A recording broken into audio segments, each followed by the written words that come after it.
There's a moment every one of us has lived through. That split second when someone tries to question your intelligence. Maybe they make a sarcastic remark like, "You really didn't get that." Maybe they smirk while you're talking, cut you off mid-sentence, or act as if your ideas are beneath them. And in that moment, something inside you tightens, your chest heats up, your jaw stiffens, your mind fires off 5 different comebacks you wish you could say. But here's the truth nobody teaches you. When someone attacks your intelligence, they're not looking for a discussion, they're looking for a reaction. They want to pull emotion out of you so they can feel dominant. They want you to defend yourself so they can maintain control. And this is exactly where most people lose their power. They react too quickly. They over-explain. They try too hard to prove a point.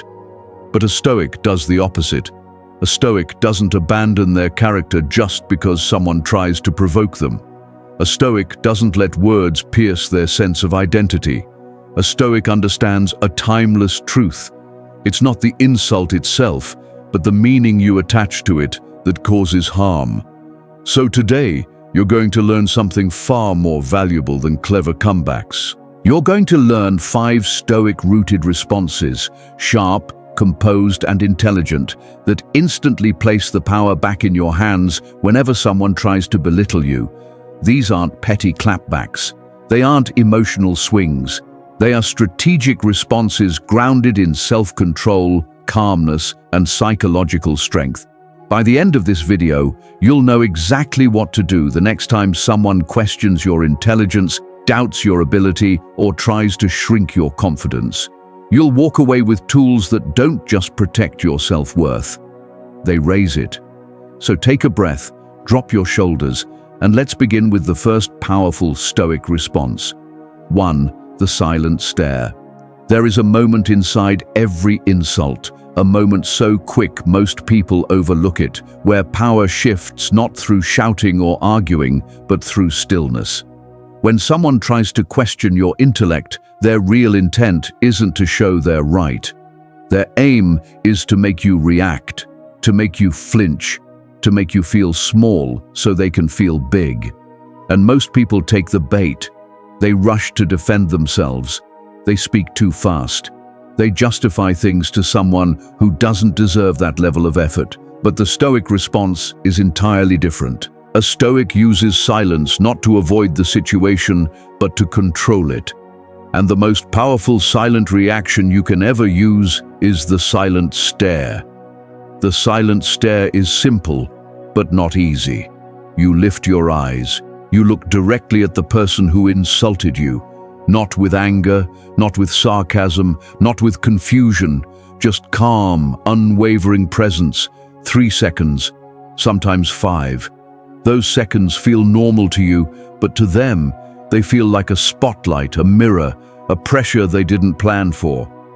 Because here's the truth most people forget. People who insult your intelligence expect chaos, not composure. They expect insecurity, not calm. They expect you to crumble, not stay steady. So when you remain silent, centered, and unshaken, their entire plan collapses. They're forced to feel the weight of their own words. They're forced to confront the immaturity behind their behavior. They're forced to see themselves clearly, and many don't like what they see. This is why the silent stare is so effective in real situations. Picture yourself in a meeting. You present a thoughtful idea. Someone across the table smirks and says, "You really think that's a good plan?" Most people would get defensive, but not you, not anymore. Instead, you pause. You turn your head slowly and look at them, calm, steady, unmoved. You don't blink, you don't rush, you don't explain. Those few seconds of quiet do what no argument can. They reveal insecurity, not yours, theirs. Their confidence starts to shake because they expected a reaction and got none. They expected surprise and got strength. They expected emotion and got neutrality. And neutrality is something insecure people cannot handle. Stoicism teaches that true strength isn't in how loudly you speak, but in how little others can manipulate your inner state. The silent stare is the physical embodiment of that teaching. It says, without speaking, you do not get to shake me. You do not get to define me. You do not pull me into your emotional chaos. It is not passive. It is not weak. It is deliberate power. And here's the beauty of this response. You stay in total control of the moment, of the room, and of your mind. You don't drop to their level. You don't feed their ego. You don't turn the insult into a performance. You simply stay above it. And afterward, you keep speaking or go back to whatever you were doing, as if nothing touched you, because nothing did. People remember this. Silent authority leaves a stronger impact than any comeback ever could. It signals maturity, self-respect, and emotional mastery at a level most never achieve. And here is the deeper truth you must carry. A verbal insult loses all of its power the moment you refuse to give it emotional space. The silent stare is your way of saying, without words, I am unshakable. I don't chase validation. I don't break character just because someone wants attention. In a world full of noise, the calmest person always holds the highest power. And nothing is calmer, sharper, or more stoic than the silent stare. 2. The controlled question. Some insults are meant to sting, others are meant to confuse. But the ones aimed at your intelligence are designed for something more deliberate. They're meant to pull you into a defensive posture. And the moment you react emotionally, the moment you scramble to justify your thinking, the moment you start trying to prove that you're smart enough, the power dynamic shifts out of your hands. But there is a response that flips the entire situation instantly. A calm question, delivered with steady composure, that forces the other person to explain their insult. And that question is, what makes you think that? Spoken slowly, in a neutral tone, with complete control. This question is powerful because it shifts responsibility. They threw the insult, but now they must explain it. They must offer logic, reasoning, and evidence, something they never planned to do. People who insult your intelligence rarely have real reasons. Most strike out from insecurity, ego, jealousy, or a need to feel superior. But your calm question exposes all of that. Picture this. You're sharing your viewpoint in a team discussion. Someone scoffs and says, "Do you even understand how this works?" Most people would react immediately. Not you, not anymore. You turn your head slowly, your posture stays open, your expression stays calm. And you respond with one steady sentence. What makes you think that? No sarcasm, no agitation, no rush. Watch what happens next. Their mind starts scrambling. They weren't prepared to explain. They didn't expect pressure. They never thought the spotlight would land on them.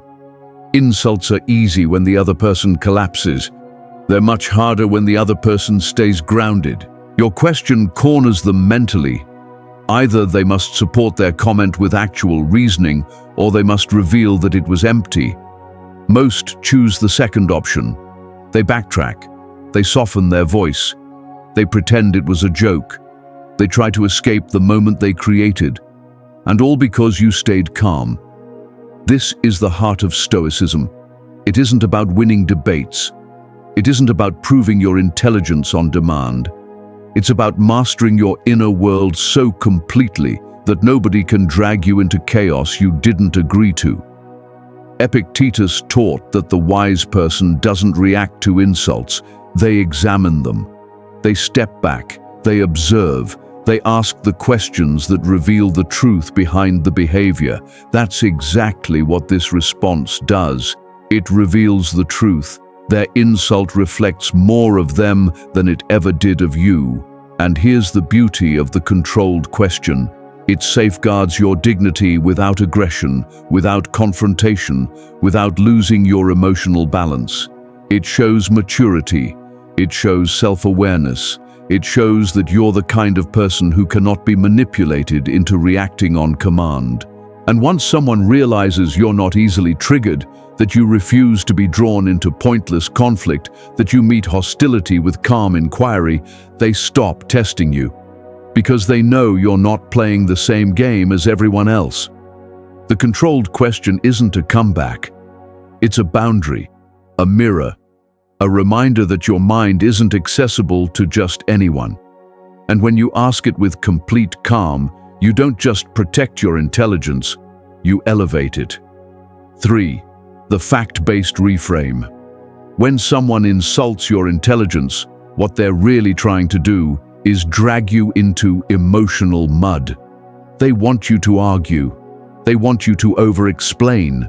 They want you to get flustered, lose your composure, and react from insecurity instead of clarity.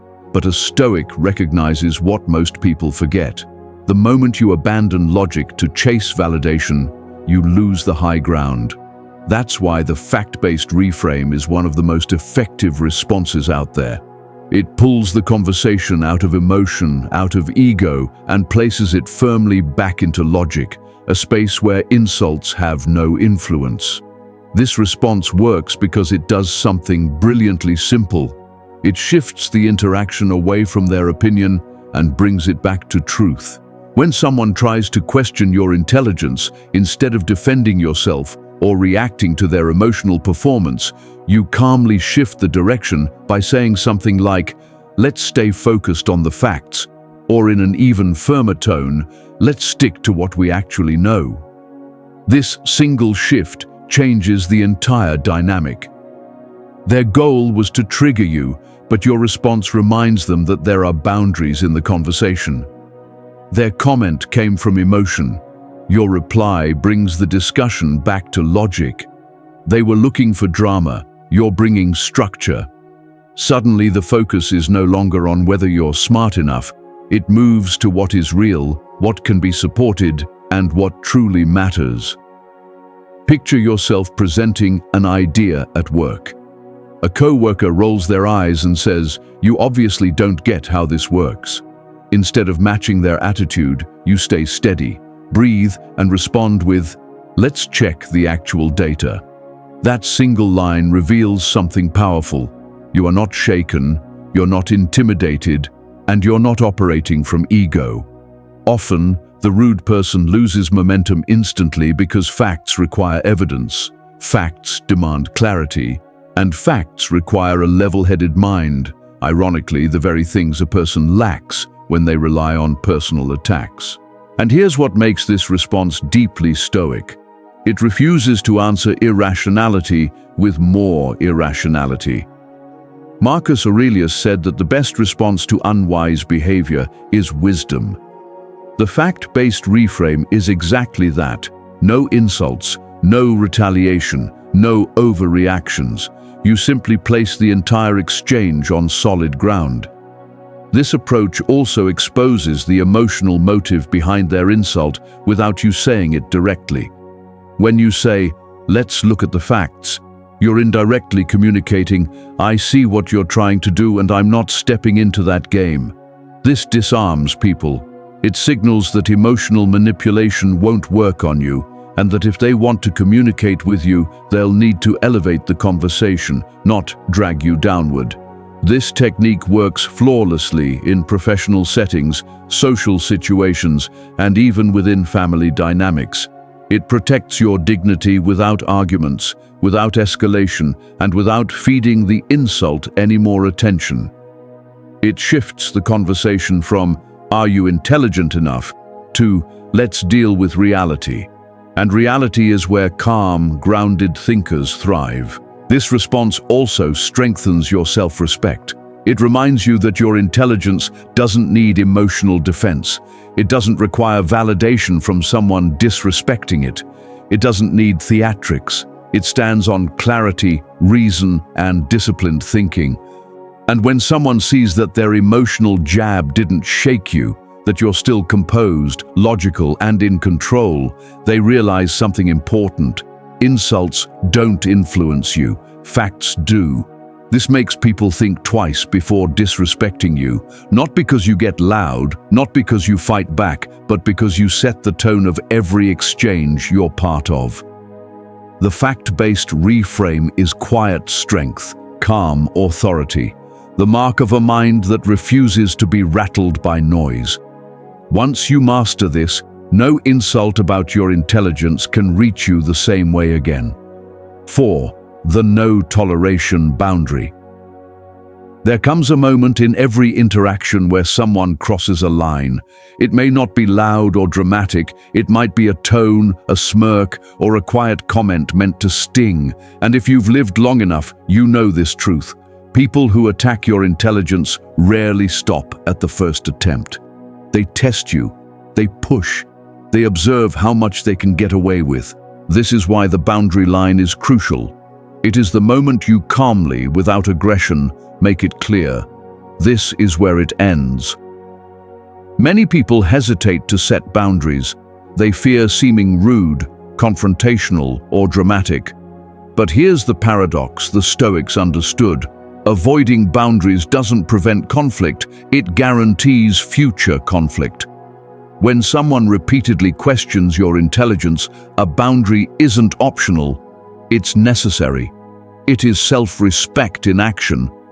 A boundary isn't about punishing them, it isn't revenge, it isn't dramatic, it is simply a firm, steady statement that defines the terms of a respectful conversation. You're not attacking them, you're protecting your dignity. A boundary sounds like, if you want a respectful conversation, drop the insults. Or, I'm open to talking, but not if you speak to me like that. Or even, we're not speaking that way. Notice the tone. Calm, controlled, confident, no anger, no panic, just conviction. Why does this work? Because boundaries tell people your self-respect is non-negotiable. They signal that access to your time, attention, and presence comes with rules. People treat you based on what you allow. If you allow disrespect, it grows. If you allow insults, they intensify. If you let people make you feel small, they'll keep doing it because it costs them nothing. But the moment you draw a line, everything shifts. Not because you shouted, not because you had a clever comeback, but because you made the cost of disrespect visible. This is powerful psychology. People who insult others often do so because they sense no resistance, no consequence, no line in the sand. But a boundary tells them there is a point you will not cross, and they won't cross either. Imagine this in real life. You're in a group conversation and someone throws another jab at your intelligence. Well, I guess this is too complicated for you. A few laugh. The air gets heavy. This is the moment your old self would shrink, pretend it didn't bother you, and take the wound silently. Not anymore. You turn slightly toward them, straighten your posture, keep your voice calm and steady, and say, if you want an actual conversation, speak respectfully. Otherwise, I'm not engaging. Silence follows, not tense silence, but empowered silence. People shift, observing something uncommon, someone refusing to be diminished. This is where Stoic philosophy shines. Boundaries aren't emotional barriers, they're expressions of clarity, virtue, and self-respect. Marcus Aurelius emphasized protecting your character from being corrupted by the behavior of others. Your boundary is exactly that, a way to keep your inner world clean and free from someone else's insecurity or cruelty. The person insulting you may react defensively, awkwardly laugh, claim they were joking, or finally recognize that you're not someone they can mistreat. Their reaction matters less than the message. You're unavailable for disrespect. Something else shifts within you too. You begin training your nervous system. You teach yourself that you don't need to shrink or tolerate mistreatment to keep peace. You begin to recognize that guarding your dignity is more important than protecting someone else's comfort. This is one of the most empowering shifts a person can ever experience. The moment you learn to set boundaries calmly, confidently, and without feeling the need to apologize is the moment you stop letting the opinions and behaviors of others steer your emotions. People notice the change, they adjust. They become more mindful of their words. They begin treating you with a different level of respect because they see that you respect yourself. Here's a truth most people never fully understand. Boundaries don't drive good people away. They drive the wrong ones out of your life. And that's not a loss, that's protection. A boundary doesn't just safeguard your intelligence, it shields your peace, your balance, your sense of self. Once you master the simple art of calmly saying, "That's not acceptable," you stop living under the weight of other people's insecurities. This is Stoic strength, quiet, steady, unshakable. 5. The humor deflect. There's a very distinct power in being able to take an insult designed to hurt you and turn it into something light and harmless. Not with aggression, not with defensiveness, but with humor. The kind of humor that doesn't entertain, it disarms. The humor deflect isn't about cracking jokes or acting like the funniest person in the room. It's about using a touch of lightness to reveal how small, insecure, and empty the insult truly was. Humor, when delivered with calmness, has a psychological impact very few responses can match. It softens tension. It removes the emotional charge. It communicates confidence so solid that the insult doesn't even land. And most importantly, it shifts the weight of the interaction back onto the person who tried to elevate themselves by pushing you down. When someone attacks your intelligence, the hidden message behind it is, "I think I'm above you." The humor deflect responds with, "What you said doesn't even bother me." Not in a rude way, not in a mocking tone, but in a way that makes it clear you refuse to be emotionally controlled. Picture this. Someone throws a jab at you and says, "I'm surprised you actually understood that." Instead of tightening up or trying to prove your worth, you just smile, tilt your head a little and reply, "If that's your best insult, I'll be fine." Or something more gentle like, "Wow, you're really trying today," or simply, "That's cute." These responses don't attack them. They don't escalate the situation. They don't surrender your power. Instead, they make the insult look absurd, and by doing so, make the insulter look even more ridiculous. Humor, when used in the face of hostility, shows unshakable self-confidence. It tells everyone watching, "They tried to shake me, they couldn't." There's no deeper embarrassment for someone throwing insults than watching their attempt fail completely. But humor works for another subtle reason. It breaks emotional momentum. Insults rely on you tightening up, thinking too much, and taking them seriously. Humor breaks that cycle instantly. It shifts the vibe from sharp to soft, from hostile to almost playful, and most importantly, from them having the power to you owning it. There's a special kind of strength in being able to smile when someone tries to pull you down. It's not fake happiness. It's not pretending. It's control. It's choosing how you interpret the moment instead of letting the moment dictate your reaction. Stoic philosophy teaches exactly this. Your reaction is your choice. Your meaning is your choice. If someone insults you and you respond with humor, you're demonstrating that truth in real time. You're showing that you, not their ego, not their insecurity, define the meaning of the situation. Another example. You're sharing your thoughts in a conversation and someone blurts out, "Didn't expect you to say something smart today." You don't take the bait. You just give a small smile and reply, "Give it a minute. You might be surprised again." This is steady. This is grounded. It transforms the entire exchange instantly. Notice what this does. You acknowledge the moment, not the insult. You stay present without giving them control. You neutralize without needing to dominate. This is the foundation of Stoic discipline, responding from your principles, not your impulses.